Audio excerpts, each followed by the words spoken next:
Hello friends, welcome to engineering junction. दोस्तों, transformer में हमने अभी तक कवर किया है आइडियल ट्रांसफार्मर और प्रैक्टिकल ट्रांसफार्मर। और प्रैक्टिकल ट्रांसफार्मर के अंदर हमने देखा था अभी तक ट्रांसफार्मर एट नो लोड और ट्रांसफार्मर एट लोड। तो दोस्तों, आज हम बात करने वाले हैं ट्रांसफार्मर इक्विवेलेंट सर्किट की। ठीक है फ्रेंड्स, तो आइए वीडियो स्टार्ट करते हैं। तो दोस्तों, आज का हमारा जो टॉपिक होने वाला है वो हमारा होने वाला है ट्रांसफार्मर इक्विवेलेंट सर्किट का। ठीक है फ्रेंड्स, तो सबसे पहले हम ये डिस्कस कर लेते हैं कि हमें प्राइमरी और सेकेंडरी साइड पे कौन कौन से हमें पैरामीटर्स को शो करना है। तो सबसे पहले हम बात करते हैं अपने प्राइमरी साइड की।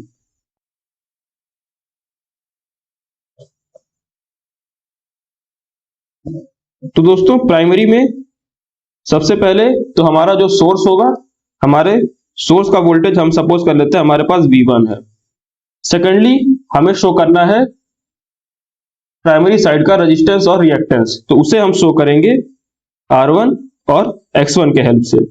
ठीक है फ्रेंड्स, फिर उसके बाद हम ये जानते हैं कि प्राइमरी साइड पे हमारे कुछ शंट पैरामीटर्स होते हैं। तो शंट पैरामीटर्स को हम शो करेंगे RC रेजिस्टेंस पार्ट को और XM हम शो करेंगे रिएक्टेंस पार्ट को। इसके अलावा फ्रेंड्स, हमारे पास जो प्राइमरी साइड का जो इंड्यूस्ड ईएमएफ है उसे हम शो करेंगे E1 से। ये हमारे कुछ बेसिक पैरामीटर्स हैं जिन्हें हमें प्राइमरी में शो करना है। इसके अलावा हमारे पास प्राइमरी में तीन करंट्स होती हैं। सबसे पहला हमारा होता है I1 करंट, जो कि हमारा होता है I0 प्लस I1 डैश के। ठीक है फ्रेंड्स, तो फ्रेंड्स ये हमारी वो क्वांटिटीज हैं, या फिर हम ये कह सकते हैं ये हमारे वो पैरामीटर्स हैं जिन्हें हमें प्राइमरी में शो करना है। आइए अब हम बात कर लेते हैं कि हमें सेकेंडरी में कौन कौन से पैरामीटर शो करने हैं।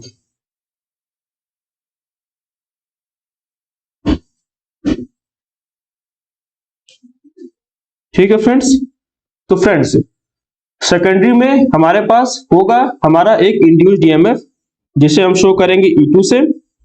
उसके अलावा हमारे पास सेकेंडरी के जो रेजिस्टेंसेस और रिएक्टेंस हैं उसे हम शो करेंगे R2 और X2 के हेल्प से। और यहां पे हमारी जो करंट हो जाएगी वो हमारी हो जाएगी I2।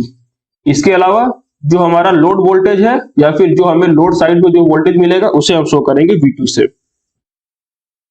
तो फ्रेंड्स ये हमारे वो पैरामीटर्स हैं जिन्हें हमें ट्रांसफार्मर इक्विवेलेंट सर्किट में शो करना है। तो फ्रेंड्स आइए स्टार्ट करते हैं अपना इक्विवेलेंट सर्किट ड्रॉ करना। सबसे पहले तो हम ड्रॉ करेंगे हम अपना प्राइमरी साइड।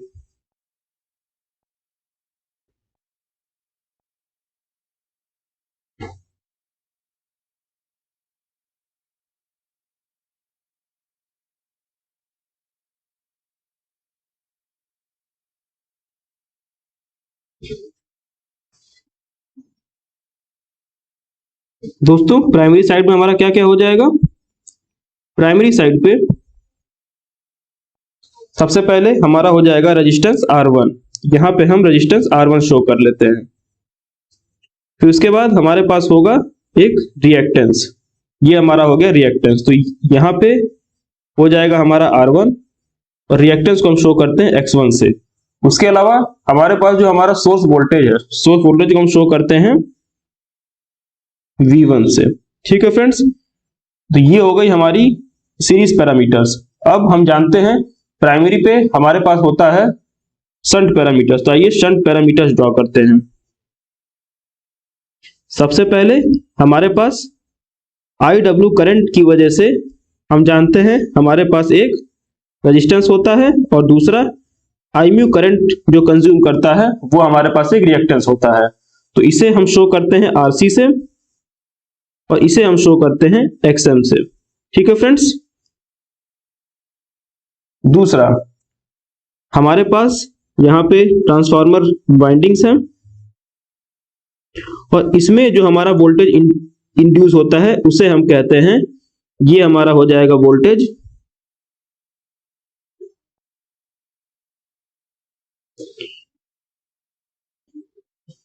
ये हमारा हो जाएगा XM और जो ईएमएफ जो हमारा इंड्यूस हुआ है उसे हम कहते हैं E1। ठीक है फ्रेंड्स, तो ये हमारी जो प्राइमरी सर्किट थी ये हमारी कंप्लीट हो गई है। अब हम ड्रॉ करेंगे अपना सेकेंडरी साइड। सबसे पहले ये हमारी कॉइल हो जाएगी सेकेंडरी की, फिर उसके बाद सेकेंडरी में जो हमारा रेजिस्टेंस है उसे हम ड्रॉ कर लेते हैं और उसके रिएक्टेंस को। ठीक है फ्रेंड्स, अब हमने देखा था पीछे जो हमारे सेकेंडरी में जो हमारा ईएमएफ इंड्यूस होता है उसे हम रिप्रेजेंट करते हैं E2 से, तो ये हमारा हो जाएगा E2। सेकेंडरी के रेजिस्टेंस को हम लोग शो करते हैं R2 और सेकेंडरी के रिएक्टेंस को हम शो करते हैं X2 से। और फ्रेंड्स, जो हमारा लोड साइड जो हमारा वोल्टेज इंड्यूस होता है या फिर जो हमारा वोल्टेज डेवलप होता है इसे हम कहते हैं V2। फ्रेंड्स, यहाँ पे हमने सारे पैरामीटर्स वोल्टेज और रेजिस्टेंसेस और रिएक्टेंस सभी कुछ हमने शो कर दिया है। अब बारी हमारी आती है करंट्स की। तो फ्रेंड्स, जैसा कि हमने देखा था करंट जो होता है वो सबसे पहले हमारा सेकेंडरी में इंड्यूस होता है। तो यहाँ पे हम सपोज करते हैं हमारे पास जो करंट है उसे हम कहते हैं I2। अब I2 करंट की वजह से हमारा प्राइमरी में एक करंट इंड्यूस होता है जिसे हम कहते हैं I1 डैश। ये हमारा हो जाएगा I1 डैश। फिर फ्रेंड्स, हमने देखा था जो हमारे शंट पैरामीटर्स हैं, शंट में जो करंट जाती है उसे हम कहते हैं I0। ठीक है फ्रेंड्स, इसे हम सेपरेट कलर से शो कर देते हैं। ये हमारा हो जाएगा I0 करंट। ठीक है फ्रेंड्स, अब I0 करंट और I1 डैश करंट जो हमारा टोटल करंट है उसे ही हम कहते हैं हमारा I1 करंट। तो फ्रेंड्स, ये है हमारी इक्विवेलेंट सर्किट ट्रांसफार्मर की। यहाँ पे हमारे पास N1 टर्न्स हैं और इधर हमारे नंबर ऑफ टर्न्स जो हैं वो है हमारे N2। ठीक है फ्रेंड्स, अब देखिए ये हमारा है, इसे हम एक और नाम से कहते हैं, ये हमारा है exact equivalent circuit. Exact equivalent circuit में हमारे कुछ पैरामीटर्स जो है वो प्राइमरी में होते हैं और कुछ पैरामीटर्स हमारे सेकेंडरी पे होते हैं। ठीक है फ्रेंड्स, पर लेकिन जब हम क्वेश्चन सॉल्व करते हैं तो क्वेश्चन सॉल्व अगर हमारे पास दो सर्किट होंगी तो हमें सॉल्व करने में प्रॉब्लम थोड़ी सी हो सकती है। इसीलिए हमने पीछे देखा था इंपीडेंस रेफरल, मतलब किसी एक साइड के इंपीडेंसेस को हम किसी दूसरे साइड पे रेफर कर लेते हैं। तो इसीलिए हम जब हम क्वेश्चन सॉल्व करते हैं तो हम रेफर्ड सर्किट ही यूज करते हैं। तो आइए अब हम जानते हैं हमारा रेफर्ड सर्किट। सबसे पहला हम जानते हैं our circuit refer to primary.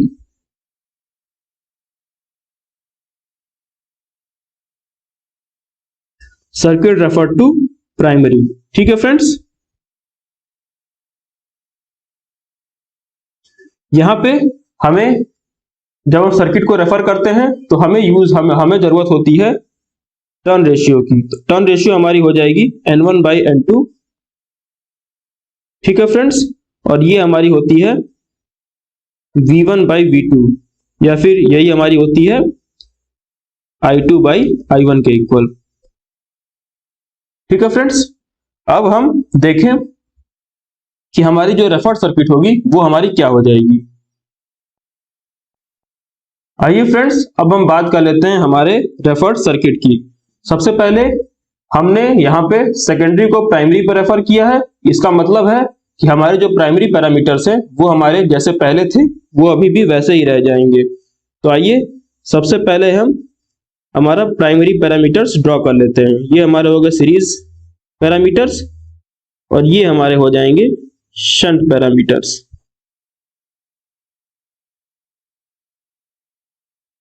ठीक है फ्रेंड्स, अब अगर हम देखें तो ये हमारे जो प्राइमरी पैरामीटर्स हैं वो तो हमारे एज इट इज रह जाएंगे। ये हमारा हो जाएगा V1, यहां पे हमारा हो जाएगा I1, ये हमारा R1 था और ये हमारा हो जाएगा X1। ठीक है फ्रेंड्स, अब जब हम रेफर करेंगे सेकेंडरी को प्राइमरी पे तो आइए हम बना लेते हैं हमारे सेकेंडरी के पैरामीटर्स प्राइमरी पे।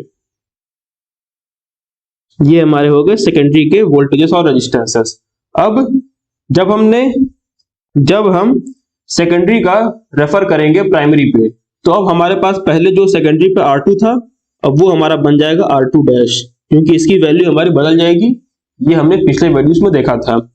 ये हमारा हो जाएगा X2 डैश। ठीक है फ्रेंड्स, ठीक उसी तरह जब हम V2 को जब हम ट्रांसफर करेंगे या फिर जब हम रेफर करेंगे प्राइमरी साइड पे, ये हमारा हो जाएगा V2 डैश। यहां पे जो हमारा इंड्यूस्ड ईएमएफ है वो हमारा रह जाएगा E1। ठीक है फ्रेंड्स, तो ये हमारी हो जाती है सर्किट रेफर टू प्राइमरी, यानी कि हमने सेकेंडरी के सारे पैरामीटर्स हमने रेफर कर लिए हैं प्राइमरी पे। हमारे पास यहाँ पे जो हमारी करंट्स है उसे भी हम शो कर लेते हैं। I2 करंट जो है वो हमारी रेफर हुई है प्राइमरी पे, तो ये हमारी हो जाएगी अब I2 डैश। ठीक है फ्रेंड्स, अब ये हो गई हमारी रेफर्ड सर्किट प्राइमरी पे।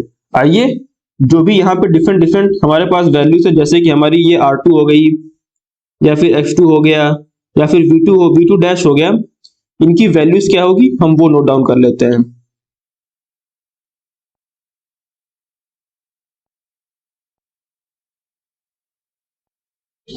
तो सबसे पहले हम बात कर लेते हैं हमारे R2 डैश की। फ्रेंड्स, R2 डैश जैसा कि हमने देखा था, इंपीडेंस को रेफर करने का हमारा तरीका क्या होता है, हम जिस साइड जा रहे हैं, यानी कि हम जा रहे हैं प्राइमरी साइड पे, वो हमारा उस साइड के नंबर ऑफ टर्न्स हमारे ऊपर होते हैं upon N2 N1 upon N2 whole square into जो हमारी ओरिजिनल इंपीडेंस थी R2। ठीक है फ्रेंड्स, इंपीडेंस रेफरल हमने पिछली वीडियोस में बहुत डिटेल में देखा हुआ है। आप लोग अगर उसे नहीं देखे हैं तो उसे एक बार चेकआउट जरूर कीजिएगा। ठीक है फ्रेंड्स, ये हमारा हो गया R2 डैश। अब अगर हम बात करें हमारे X2 डैश की, X2 डैश भी एज इट इज वैसे ही, जिस साइड हम इसे रेफर कर रहे हैं, यानी कि हम रेफर कर रहे हैं इसे N1 साइड पे, तो N1 बाई N2 का होल स्क्वायर इंटू हमारा हो जाएगा ओरिजिनल जो कि है हमारा X2। ठीक है फ्रेंड्स, अब हम बात करें हमारे करंट्स I2 की। अगर हम बात करते हैं I2 की, I2 डैश की अगर हम बात करें तो ये हमारा हो जाएगा I2 into N2 by N1। Friends, currents में आपको पता है हमारा जो रेशियो होता है वो हमारा अपोजिट होता है बाकी सभी से, इसीलिए यहाँ पे जब हम I2 को जब हम रेफर करेंगे प्राइमरी पे, तो हमारी I2 डैश की वैल्यू हो जाएगी I2 by N2 by N1। ठीक है फ्रेंड्स, अब जो लास्ट पैरामीटर हमारा है वो हमारा बचता है V2 डैश। V2 डैश हमारा हो जाता है V2 into N1 by N2। ठीक है फ्रेंड्स, ये हमारे हो गए रेफर्ड पैरामीटर्स जिससे कि हम ड्रॉ करते हैं। ठीक है फ्रेंड्स, आई होप आप लोगों को समझ में आ रहा होगा। ये हमारा R2 डैश की वैल्यू हो जाएगी X2 डैश, I2 डैश और V2 डैश। अब फ्रेंड्स, एक चीज आप लोगों के मन में डाउट होगा कि वहां पे जो हमारा इंड्यूस्ड ईएमएफ था वहां पे हमारा था E2, और लेकिन यहाँ पे जो हमारा E2 था वो भी हमारा यहाँ पे रेफर हो जाएगा। E2 हमारा यहाँ पे हो जाएगा E2 डैश। आइए अब हम इस E2 डैश की वैल्यू फाइंड आउट कर लेते हैं। तो अगर हम देखें E2 डैश की वैल्यू, अगर हम E2 डैश देखें, E2 डैश हो जाएगा हमारा E2 N1 बाई N2। ठीक है फ्रेंड्स, हमारा हो जाएगा E2 N1 बाई N2। अब फ्रेंड्स, अगर हम नोटिस करें तो हमारा E2 बाई E1 क्या होता है, ये हमारा होता है N2 बाई N1। तो यहां से हमारी E1 की वैल्यू क्या हो जाएगी, E1 हमारा हो जाएगा E2 N1 बाई N2। ठीक है फ्रेंड्स, तो अब देखिए E1 की वैल्यू हमारी क्या है, E2 N1 बाई N2, यानी कि ये हमारा हो जाएगा E1 के इक्वल। यानी कि फ्रेंड्स, हमारा जो E2 डैश है वो बेसिकली हमारा E1 के इक्वल हो जाएगा। यानी कि यहाँ पे जो हमारा हमने लिखा है E1 और E2 डैश, ये हमारे बेसिकली इक्वल होते हैं। ठीक है फ्रेंड्स, तो ये थी हमारी secondary circuit refer to primary circuit. अब ऐसे ही हम चाहें तो हम हमारे प्राइमरी साइड को सेकेंडरी साइड पे भी रेफर कर सकते हैं। वहां पे हमारे पास जैसे हमने यहाँ पे सेकेंडरी के पैरामीटर्स चेंज किए हैं, वहां हमें प्राइमरी के पैरामीटर्स चेंज करने होंगे। पर लेकिन फ्रेंड्स, क्वेश्चंस में हम बेसिकली सेकेंडरी को ही रेफर करते हैं प्राइमरी साइड पे। ऐसा इसलिए क्योंकि अगर हम प्राइमरी को सेकेंडरी पर रेफर करें तो प्राइमरी साइड पे हमारे कई सारे पैरामीटर्स, जैसे हमारे R2, जैसे हमारे R1 हो गए, X1 हो गए, RC हो गया, XM हो गया, तो हमें ज्यादा पैरामीटर्स को रेफर करना पड़ेगा अगर हम प्राइमरी से सेकेंडरी जाते हैं। इसलिए क्वेश्चंस को इजी बनाने के लिए हम सेकेंडरी साइड के पैरामीटर्स को प्राइमरी साइड पे रेफर करते हैं। ठीक है फ्रेंड्स, आप लोग चाहें तो इसे नोट डाउन कर लीजिए कि हम सर्किट को प्राइमरी से सेकेंडरी रेफर क्यों नहीं करते। उसका रीजन ये है फ्रेंड्स कि प्राइमरी साइड पे हमारे ढेर सारे पैरामीटर्स हैं। अगर हम प्राइमरी को सेकेंडरी पर रेफर करते हैं तो हमें कई सारे पैरामीटर्स को चेंज करना पड़ेगा, इसलिए हम सेकेंडरी साइड को प्राइमरी साइड पे रेफर करते हैं। ठीक है फ्रेंड्स, तो फ्रेंड्स आज के लिए सिर्फ इतना ही। अगर आपको वीडियो पसंद आई हो तो इसे लाइक करें, अपने दोस्तों के साथ शेयर करें और चैनल को सब्सक्राइब भी करें। Thank you.